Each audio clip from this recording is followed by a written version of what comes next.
Ulishawahi kujua kuwa choo chako kikiziba kutokana na uchafu au kurusha vitu vigumu, maji husimama na hayaendi kabisa? Hii hapa njia rahisi itakao kusaidia kwa kutatua changamoto yako. Watu hujaribu kutumia njia mbalimbali lakini hawafanikishi. Mimi nimejaribu kuangalia video, nimemwona huyu bwana anatumia njia mbalimbali. Amejaribu kutumia kile kinani cha kuzibua lakini ikawa bado ni ngumu kwake.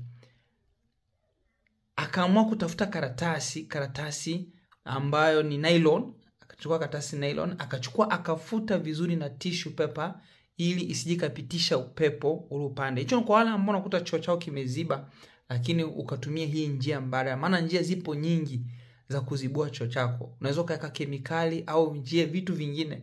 Lakini huyu bwana nimejaribu kuangalia kwenye mtandao na kugundua kwamba bwana ametumia akili moja nzuri sana. Na sijui kama ni ukweli. Kama ni ukweli, basi tuambizane kwenye comment section hapo. Kwa wale wataalamu wa physics, wale wataalamu wa hesabu, mtuambie hivi ni kweli. Akachukua karatasi, akasafisha vizuri ile sehemu ya kukalia, alafu akaweza kuziba, akaweka vizuri, ikafiti vizuri ili upepo usije ukatoke.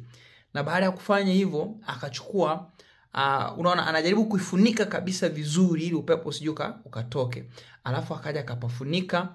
Baada ya kufunika, kwa kweli hii njia kama ni sahihi utaniambia kwenye comment section kwamba ni kweli hii inawezekana. Baadaye hapo akachukua akafunika. Unaona, hakikisha kwamba karatasi haijatoboka ili isikapitishe upepo kwa. Ndio kitu alichokifanya. Alafu kukaa maana yake ni kwamba alikaa ili afinyilie hiyo sehemu ya karatasi isije katoa upepo hata kidogo, ili atakapo flash yale maji apate ile pressure. Baada ya hapo ndo akachukua akabonyeza yale maji ili sasa yaweze kushuka.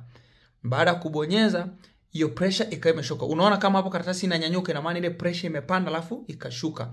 Kwa hiyo pressure ikashindilia. Baada ya kushindilia yale maji, na maana sasa yakawa yale maji machafu yametoka na choo kimezibuka na kikawa kisafi sana. Na akajaribu pia na kumwaga maji ili aone kwamba je, ni kweli haya maji yanaweza kuondoka? Ni kweli. Na kama ni kweli, naomba uniandike kwenye comment section uniambie hivi ni kweli alichokifanya. Usisahau kunifollow kwa ajili ya video nyingine nyingi. Karibu sana.